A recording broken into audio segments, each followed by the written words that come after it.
The sound came first. A small metallic rhythm against the plastic of the register tray, like a heartbeat you could count. Coins, one by one, scraping together, then nudging forward as if embarrassed. For a moment, the automatic chirp of the scanner and the low murmur of other shoppers receded. All Daniel could hear was that neat, shameful music. He had been standing 2 carts back, watching Caleb, his 5-year-old, tug at a colorful cereal box and then at Daniel's sleeve. Snow from the Denver breeze had melted into damp patches on the stroller wheels and fogged the glass beyond the store's automatic doors. Daniel had come in for milk and a loaf of bread, a list of practical things tucked into his head the way a soldier tucks a photograph into a pocket. Emily's photograph was still very much tucked there, folded into the corners of his days, the soft lines of her smile, the way her hand once lingered on his arm, the late-night jokes they made during chemo when the world had narrowed to appointment times and the small rebellions, ice cream at midnight, a radio volume turned up to drown the hospital machines. He could still hear one of her lost remarks, a quiet, almost mischievous insistence that warmed him in colder moments. Love wasn't measured by how much money you spent, she'd said. Love didn't count the cost. He wasn't sure why he noticed the woman at the register. Maybe it was the way she gathered her purse around her like a shield. Maybe it was the child peeking over the cart with eyes too serious for a 6-year-old. Or maybe it was simply that particular alignment of grief and memory. How seeing someone counting coins made him remember Emily tentatively counting change as if performing an apology. Whatever the reason, Daniel's attention slid from the cereal aisle to the small act unfolding at the checkout. 84 cents short, the cashier said, regret threaded through her voice. She was young, her name tag catching the fluorescent light, and her hands were trained to scan and bag without lecturing. The woman at the cart looked down, slow and measured, as if the pennies might fall through her fingers. She pinched the coins together with careful, clinical movements, removing a granola bar, then considering a can of soup. Her child, small enough to still find comfort in a worn plush bunny, pressed a miniature fist to the bunny's ear, as if offering it a favor. Daniel moved before he thought much about it. He reached into his wallet. His fingers brushed keys, a receipt from a gas station, a photograph of Caleb with cereal-splattered grin, then a $10 bill. He stepped forward with the kind of quiet decisiveness that comes from sleepless nights and an overabundance of second chances. He set the bill down on the counter. He didn't announce himself. He didn't make a show. He simply slid the bill forward and said, "Lo, I can cover that." Grace Turner looked up at him with a caution that felt like armor. She was in her early 30s. The lines at the corners of her eyes were new and real. She waited, not for thanks, but for his motive. It was always that way, allowing kindness while protecting dignity. The cashier hesitated. The pennies stayed in their tiny tray, and then Grace gave a small, practiced smile. No, you don't have to," she started, voice thin as tissue. He shook his head. "It's fine. Let me help." She accepted it the way people accept umbrellas in a thunderstorm, grateful, careful, and aware that the rain might return. The transaction finished. The scanner beeped again. Lily clutched her bunny and glanced at Daniel with a suspicion that was almost hope. Caleb, from where he stood, watched with the kind of unfiltered curiosity only children have. His small face, smudged with a trail where he'd wiped his nose, turned toward the man his father had become. Daniel signaled a smile at his son that was practiced, private, a signal that the world remains safe in small enough pieces. If small acts of kindness move you, consider liking this story. He could have left it there. He could have been the anonymous hand that made a brief breach in someone's day and then withdrew into the anonymity of the weekday crowd. But there was something about the way Grace folded herself around that small shortage, about the way Lily's fingers dug into her sleeve, that tugged at the loose seams of his own memory. Maybe it was Emily's low voice again, the way she'd once brushed his cheek and said, "If we can spare it, we will," as if generosity could be a pact against despair. Daniel found himself following them out into the parking lot, where the late afternoon light in Denver made everything seem candid and honest. She stopped by her car, a compact smudged with salt from the city's winter grit. Her hands were steady as she unclipped Lily's car seat, but her shoulders carried a weight that didn't belong to groceries. When Daniel approached, he gave his presence the same gentle margin of distance he'd give a person reclaiming their breath. "I'm sorry if that was an intrusion," he began. "No." Grace's laugh was so short it was almost a shiver. "I'm glad you did it. Thank you." He nodded. "I'm Daniel. This is Caleb." He felt ridiculous saying his son's name as if it added proof to his existence in her world. Caleb waved, solemn, then offered his cereal box, which was half empty now. Lily watched, and then she offered a shy bow of her head, a small gesture that meant more than any adult exchange. "What happened?" Daniel asked, because he couldn't help himself, and because the way people wrinkle in debt or illness tends to be a story in itself. One word wide open: lost, fired, sick, alone. Grace hesitated. There was a logic to admitting the bare facts, but also a risk. "I lost my job 2 months ago," she said finally. Her voice was steady. "Layoff. They said the site was closing.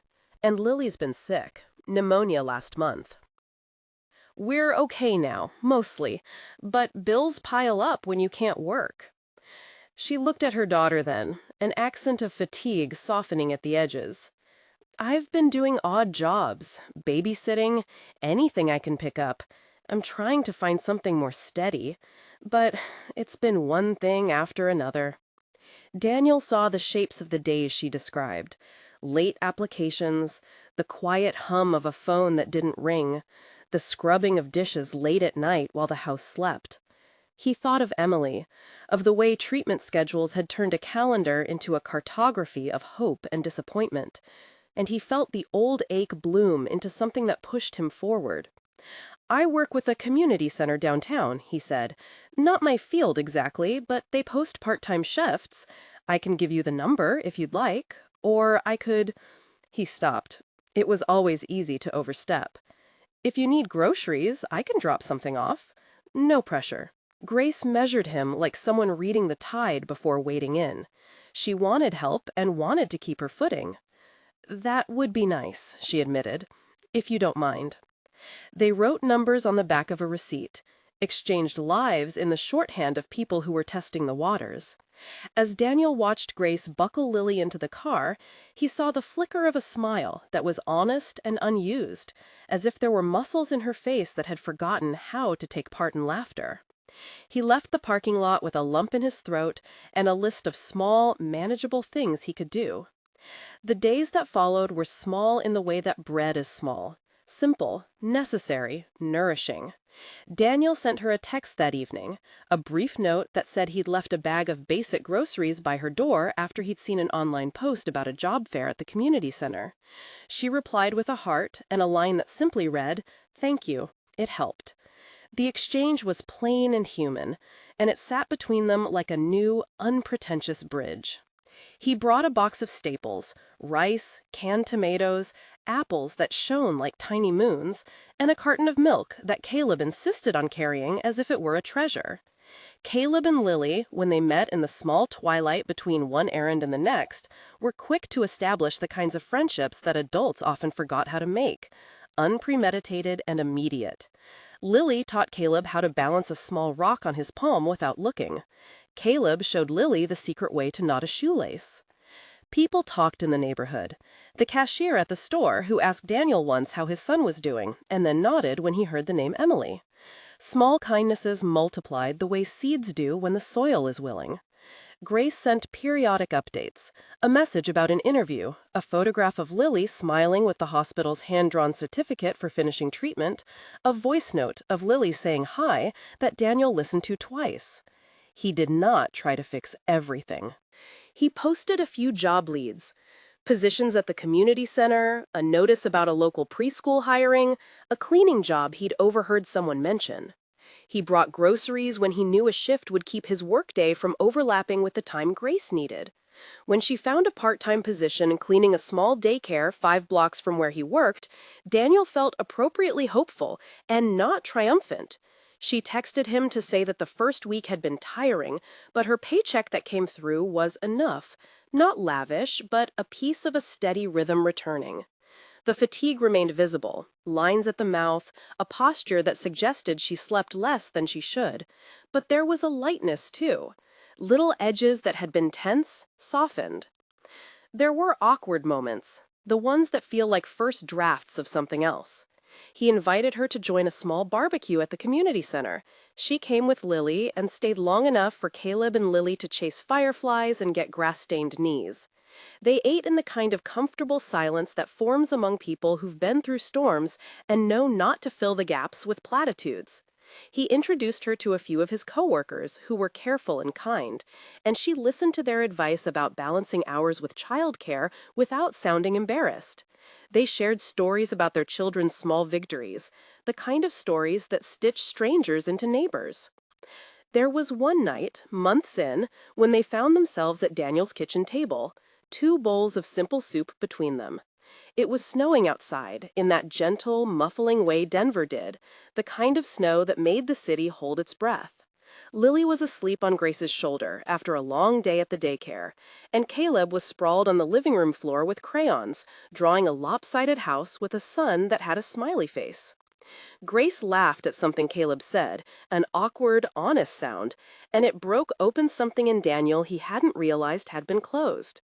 The laugh was small, a thing you could have missed, yet it was the sound of someone reclaiming parts of themselves that hardship had tried to compress. He remembered Emily's voice again, not as a wound, but as a lit candle. "Do what you can," she had said, with her hands folded on the blanket. "Love doesn't count the cost." Daniel felt her approval like a quiet wind. They were careful about each other. There were no grand declarations in those evenings at the kitchen table, no citations of destiny. Grace had her own boundaries. She accepted help without turning into a project. Daniel learned to wait before offering advice, to listen until he understood whether she wanted assistance or simply a witness. They developed a rhythm, shared laundry jokes, watched Lily chase sunlight across the floor, compared notes about the smallest supermarket aisles where you could get the cheap cereal that Caleb liked. The transformation was not dramatic. That is, it did not feel like a movie sequence where everything snaps into place with one sweep. Instead, it moved like the slow warming of soil in spring. Grace's paycheck arrived a little steadier.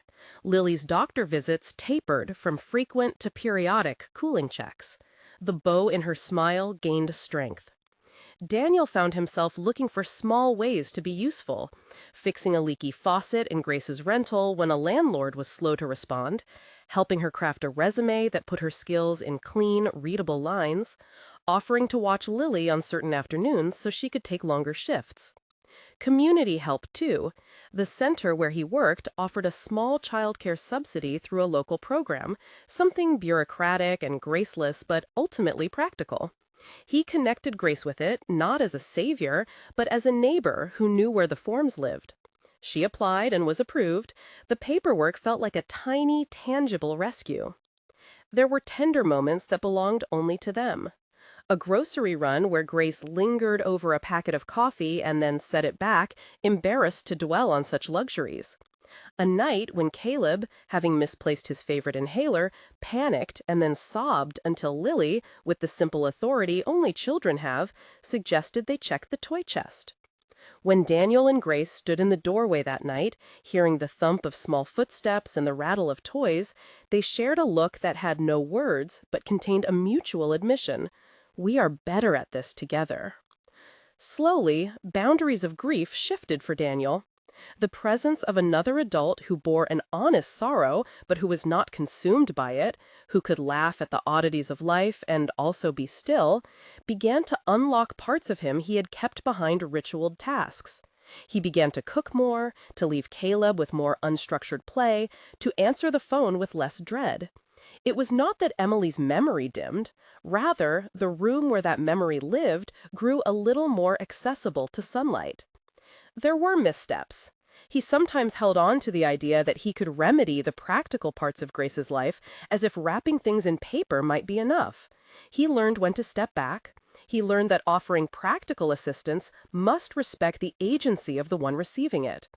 Grace refused once to accept a larger item he'd meant as a gift. She wanted to purchase it herself, and he took it gracefully, swallowing a pride he did not want to parade. Another time, Grace turned down an offer to introduce her to someone who could give her a steadier job because she wanted to find her own footing in that arena. He respected it. He was careful not to be a shorthand for rescue. Their story was not one of a man saving a woman.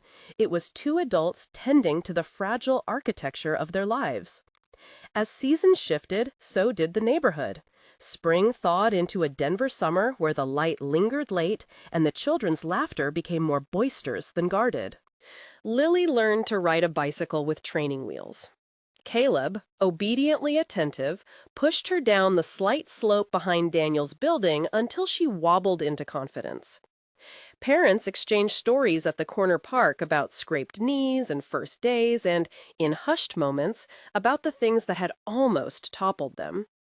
Grace, who had once kept her chin tucked against the cold of debt and isolation, began to hold her head differently. Work did not become abundant overnight, but it became reliable enough to make budgets less jagged. There was a particular evening that everyone recalled without drama. It was not a climax in the movie sense, no revelation, no perfect gesture, just a quiet concreteness. Daniel had made a stew and invited Grace and Lily over because he'd discovered a second-hand set of plates that made Caleb feel like a king. They ate at his small kitchen table, a line of steam drawing soft arcs between them.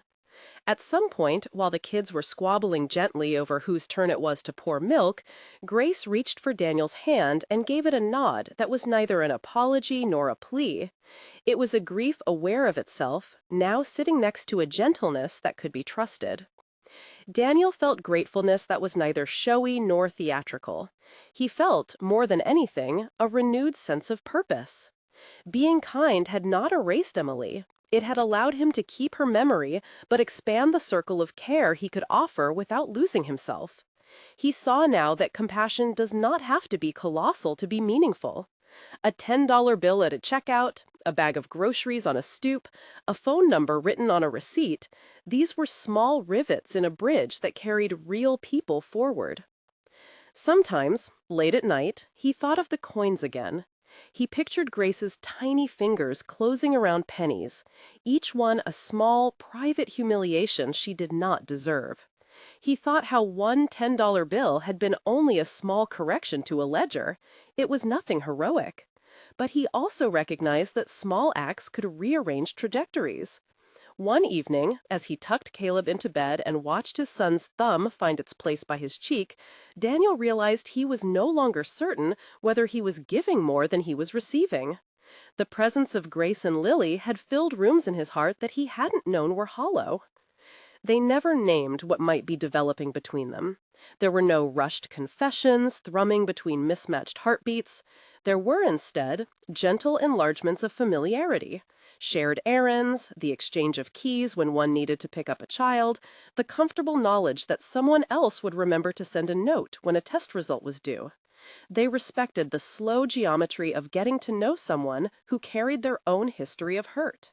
Once, when Lily handed Daniel a handful of pennies in a game that made no sense other than a child's delight, he cradled them in his palm and thought of how they had sounded on the register that first day. He placed the pennies into a small jar on his kitchen windowsill and labeled it, simply, Hope. It was not an act meant for anyone's notice but his own. Sometimes he took the jar down and counted the coins, not to measure their value, but to feel the scale of what small things could do. Months later, when Grace stood on a small platform at a local job orientation, steady and a little proud, Daniel found his eyes filling in a way that felt like another kind of repair. He clapped a little too loudly in the audience, and when their eyes met afterward, they both laughed at the absurd little noises humans make when they are trying not to show that they care too much. In the end, the story was not about one heroic gesture that altered destiny. It was about a series of modest, respectful choices that created space for two weary people and their children to breathe a little easier. Daniel had interrupted a moment of shame with a small action. From there, everything that followed was patient, practical, and mutual. Grace regained steadiness not because someone decided she should, but because she was given the room and support to do the work of steadying herself. Lily healed enough to chase after new games. Caleb learned that giving could be as simple as sharing crusts of bread and as profound as offering companionship. Emily's memory remained a soft, luminous presence in Daniel's life, part of why he moved toward others with an open hand. One afternoon, as autumn made the trees in Denver show themselves in gold and auburn, Caleb and Lily sat under a tree, their small knees sticky from the afternoon's juice boxes. Daniel watched them from a few steps away, the scene folding into him like a photograph. Grace stood nearby, an everyday companion, a woman who had weathered enough to know both the bitter and the sweet. They were not a story of rescue or of rising like a phoenix. They were a portrait of ordinary people who chose to be available to one another and, in doing so, found a way back toward hope. When he thought of the cash register now, Daniel remembered the coin's sound not as an accusation, but as a starting note. Pennies, he knew, are light and easily overlooked, yet they had been the catalyst for something larger, a slow, tender chain of care that crossed thresholds and bore witness to dignity. He kept the jar labeled Hope on the windowsill for as long as it felt meaningful. He would sometimes add a coin to it, sometimes a note folded tight with a job lead scribbled down, sometimes nothing at all, because the act itself was no longer about accounting, but about presence. There was no miraculous cure for the wounds they carried. There was, however, repair of another kind, the steady stitching together of ordinary days, the reclamation of laughter, the return of small pleasures. And when neighbors later asked how things had changed, Grace would smile and say, "People looked away before. Someone looked up this time." Daniel would tell the truth. A very small kindness started it. A $10 bill on a counter. A willingness to follow a person into the light of their own story. A family forming around children who needed someone to watch them tumble and rise. That was enough. So the pennies remained in his memory as a symbol, a reminder that modest human acts are capable of setting great things in motion. And when someone else at the market found themselves short, Daniel would sometimes pause and consider.